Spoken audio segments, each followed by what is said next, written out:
It's time now to check the closing price of oil today. Now, crude is currently trading to the upside just slightly, up just around a penny at $60.95 a barrel. Now, oil prices are ticking just slightly higher. This comes on the heels of a bullish EIA report revealing that crude oil inventory draw of 1.1 million barrels.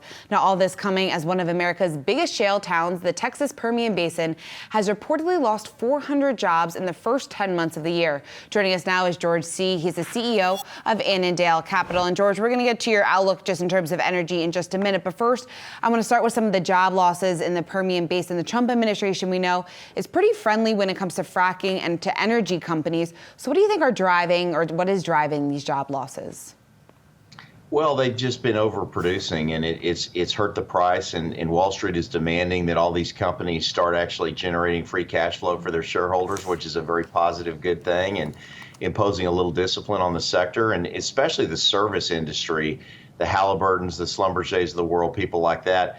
They've been really cutting back because they just don't have any pricing power and all that. So it's a correction, Shauna, but at the same time, it's not a very big correction. And if you think about the six-figure jobs we've added in the past decade in the shale industry, it's been phenomenal, and there had to be some kind of tempering of it at some point. So I don't think it's really that big a deal. Just energy stocks in general, they're the worst performer in the S&P. Lots of questions about whether or not they will make a comeback in the new year. Do you think that energy has any attractive places to invest right now?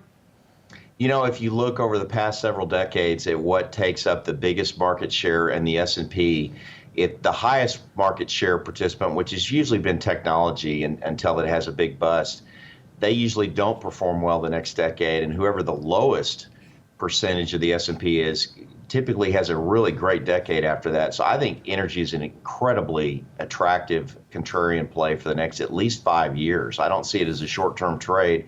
The valuations are so terrible, and we're probably looking at a supply crunch in a couple of years from now, probably not next year, but you've had so much capital expenditure put off for years and years and years, and you're eventually going to get into a situation where demand outstrips supply, and that will be very good for price and very good for these stocks. So if someone's an investor and not a short-term trader, they ought to be taking a really hard look at this right now.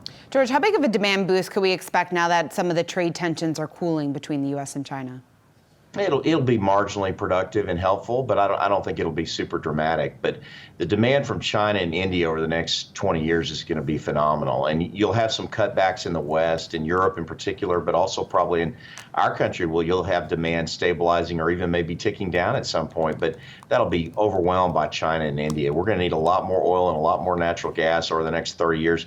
The debate over climate change and green technology and green energy is pretty amusing, actually, because if you look at the cold, hard facts, we can't operate in the modern world without fossil fuels. We just can't. Obviously, we all want cleaner air, cleaner water, a cleaner environment, and eventually we'll make heavy strides that direction, but not in the next 10 to 20 years. We're going to still be very reliant on oil and natural gas, and that's not going to change.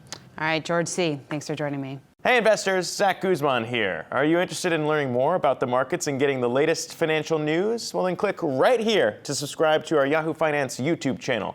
Get the latest up-to-the-minute market analysis, big interviews in the world of finance, and information on how to manage your money every day wherever you are.